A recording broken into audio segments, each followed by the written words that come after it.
Good morning, everybody. Thank you for joining us. We will begin with chapter 36, verse 8. We posed the question yesterday that when the psukim now begin to describe what was done by the craftspeople for the Mishkan, the first verse is verse 8, and it talks about they did it. But then we quoted various subsequent verses that the Hebrew grammar is he did it. So what's the they and he? Orachayim on pasuk ches. Orachayim on pasuk ches. Vayasu kol chacham leiv. Perish. Hagam she'osim rabim. Even though there were many people working on these parts of the Mishkan, afal pikein haisam locha naseis ki'ilu asa adam echad. The work was done as if it was being done by one person. Ba'kavana bazeh, and the intent is ki kishiyasu hamlacha rabim. If a number of people work on a project, I have this lahavdil. I sometimes am given the honor by one of my children to assist in coloring something in. It's something, of course, I yearn for the opportunity, but I sometimes am given that opportunity. And generally speaking, my coloring in looks far inferior to their coloring in. But even if theoretically it will be of equal quality, people use different weight. People do this, people do that. When you have different people working on something, it looks different. If you have a group project, it's very different than something done exclusively by one person.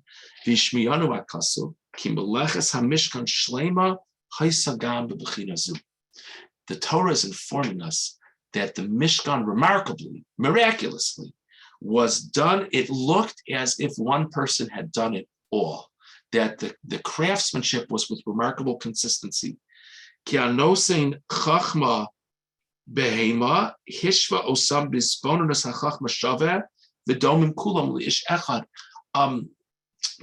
we're saying that a person who was able to do X or Y or Z, it's because God gave them the ability to do so.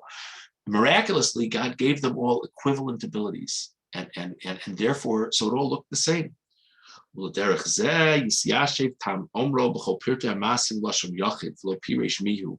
and that's the pshat, that it says in all these different actions, one person didn't say who the one person was. You might think to yourself, maybe it's singular because maybe Betzalel did it all. We single out Betzalel in general, so maybe he did it all. There's no way that's the pshat Story of Eliezer. Kilohu asa kol. He didn't do it all. Says if you doubted me, the ultimate proof is when it gets to the Aron, it was made by Betzalel. And so it says Betzalel made the Aron. So what does that tell you about all the other places? It just says he made. If it would have really been Betzalel who made it, it would have said that he made those things too. Or it wouldn't have said that he made the Aron so explicitly. So clearly the intent is for the general committee. And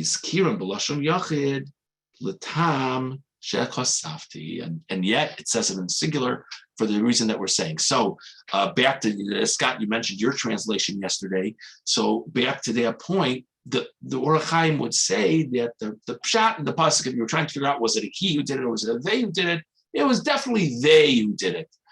But he's saying the fact that the Torah says he connotes that it all looked like it was the same person did it.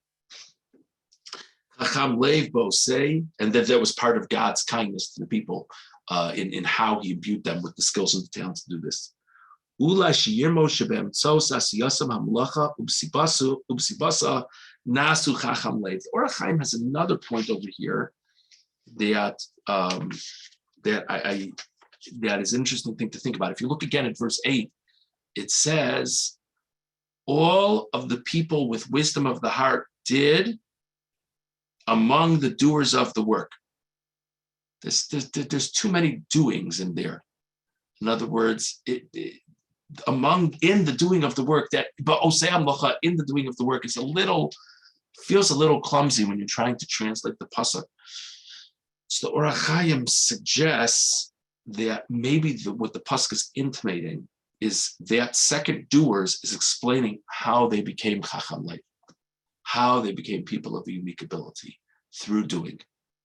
In other words, the point is that through putting themselves out and wanting so badly to do it right, God gave them the unique ability and talent to succeed. It's a really interesting thing to think about as a muscle for life. That, I mean, obviously we have to be honest with ourselves, and I can tell you from today until tomorrow that I want to be able to slam dunk a basketball. I'm not sure it's ever going to happen, but the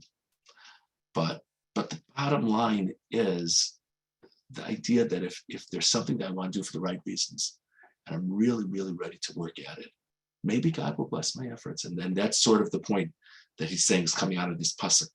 And again, this whole thing was such a miracle, but that they became chacham lev, they became people of unique talent because they were osei amlacha, because they were people ready to work and do. Interesting to think about. Okay, let's go on to verse 11. I'll read you the specific verse, but the point is not really so much this specific verse. It says in the verse, so the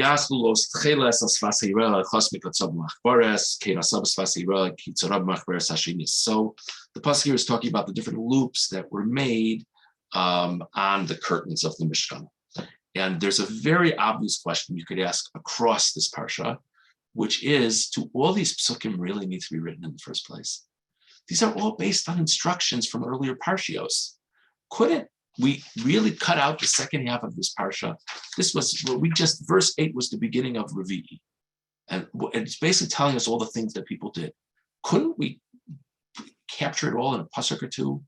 And all the crafts people did as God commanded Moshe, so they did. Next. We make life much easier for Baal Korah, even though this week's not a double parsha, but especially on weeks where it's a double parsha. So why is this? So Mefarshim say different things about this, but let's just see the Orach Chaim over here. Orach Chaim on pasuk Yud Aleph. Vayas tam asher hichzir hakasuv kol hapratim v'lo hispik lomer vayas kasher tzivu Hashem es Moshe. Why doesn't it just say it was done like Moshe, like Hashem commanded Moshe? Al derech omram zal b'kefel parshas Eliezer Eved Avraham. So Orach Chaim makes a really good point. He says, this is not the first place in the Torah that one could pose the question, why are you going into such detail? Can't you just say, see above? The first place in the Torah where that question could be posed is the story of Eliezer. If you remember, we've certainly discussed this as a group, when Avram sends Eliezer to find a wife for his son Yitzchak. There's a whole story, and then we follow along with the story, and Eliezer meets Rivka, and that's amazing. And then Eliezer's introduced to Rivka's family, and he tells them the whole story, and it's a whole new set of psukim in the Torah. And the question, of course, is asked over there. Why doesn't it just say, and Eliezer told them what happened? Do it in a pasuk, and it's psukim and psukim and psukim.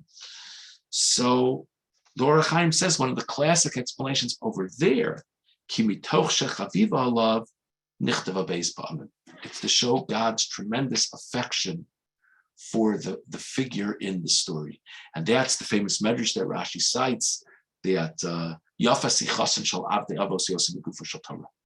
That the Torah is conveying how special the seeming idle conversation of a person who wasn't even one of the patriarchs, but a person who was a servant of a patriarch.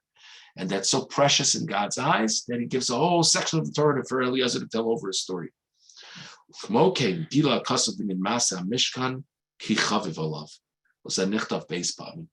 Orach Chaim says that the reason why the Torah is repeating in such detail what was done is to show how beloved this was to God. That they worked so hard and they put themselves out with such effort and generosity, remember, so that there should be this beautiful Mishkan. So it's not just a factual thing. Yeah, they did the job. God sees every single act with great affection. And it's a nice thing to think about. I'll mention that probably the most famous answer to this question, I believe the Kuzari says it if I'm not mistaken, probably the most famous answer to this question, why does this all have to be written over in the first place, is that there's something remarkable here, that these people were putting in so much artistic talent, and people who are uniquely talented want to do things with their own flair and their own twist. You don't want to be just fitting into line with everybody else. It's not exciting. And yet they all did kasher tziva Hashem es Moshe. as Hashem commanded Moshe. Each and every one of them did each and everything to the T as to what the manual described, lahavdil. And that shows a tremendous humility, despite the fact that they were putting so much of themselves into it. That's another very famous answer to this question. Okay, let's jump ahead now to chapter 38, verse 8. There's a very famous point over here. Vayas es hakiyor nechoshes veis kano nechoshes. This was the basin used for the basin used in the Mishkan. This was made from copper. Bimaros hatzov os, from the mirrors of decoration. Asher tzavu pesach oel moed, that were assembled by the opening of the tent of meeting. What in the world is this pasuk talking about? You say they created a basin? That sounds great. What's this? The maros hatzovos? What do these words even mean? By the way, the Targum on this says, with the mirrors of the women. Okay. I mean, we're told that the women donated a lot of jewelry. That's great. What's the emphasis here? So let's look at the Ramban. Ramban and Pasuk Ches. B'maros hatzovos. Benos Yisrael hayu b'yodan maros. Sharos b'hen kishein miskashtos. The women of Klal Yisrael had mirrors that when they were beautifying themselves, they would look in the mirrors. V'yaf osan lo ikfu. Even those mirrors used to beautify themselves, they thought, well, it's made from this metal, it could be helpful, and they donated those as well. You would imagine they're kind of important for day-to-day use. Moshe was disinclined. These things, well, why is a woman beautifying herself? So most of the time, a woman is really working on beautifying herself. It has to do with how she'll be seen by another person. And that doesn't sound like, and it could be for sexual reasons. It doesn't sound, it's fine, it's part of life, but is that the kind of thing that we want to put in the Mishkan?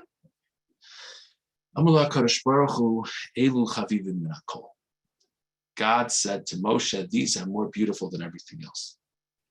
More beloved to me, than everything else.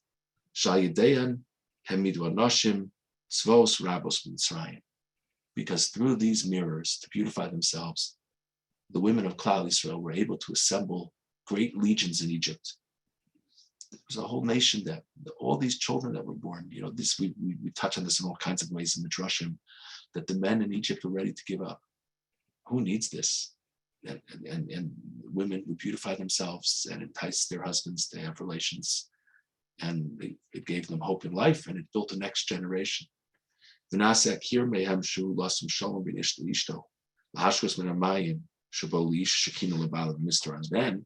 is all a quote from Rashi. And then he goes further to say that specifically what they used this for was the practice of the sota waters, that when there was an allegation that a wife had been unfaithful to her husband, there was a whole thing with the name of Hashem and waters. It was a whole complicated thing, but the waters would come from this basin because these women worked so hard to use their relationships with their husband to bring hope to Klal Yisrael and build the next generation of Klal Yisrael. And that should be used in some way to hopefully bring peace to this husband and wife, that there's a great chasm between them right now. There's discussion about this further, but it's already late, so we'll hold on this, but it's a really nice measure to reflect on. So we discussed this morning some different ideas as to why the Torah will go into such great detail as to what was made. Couldn't you have done it all in a pasuk? We discussed also the idea of why it says, presumably it's talking about a group of people who made, and it says it in the singular. Then we discussed this medrash about the women coming forth with the mirrors.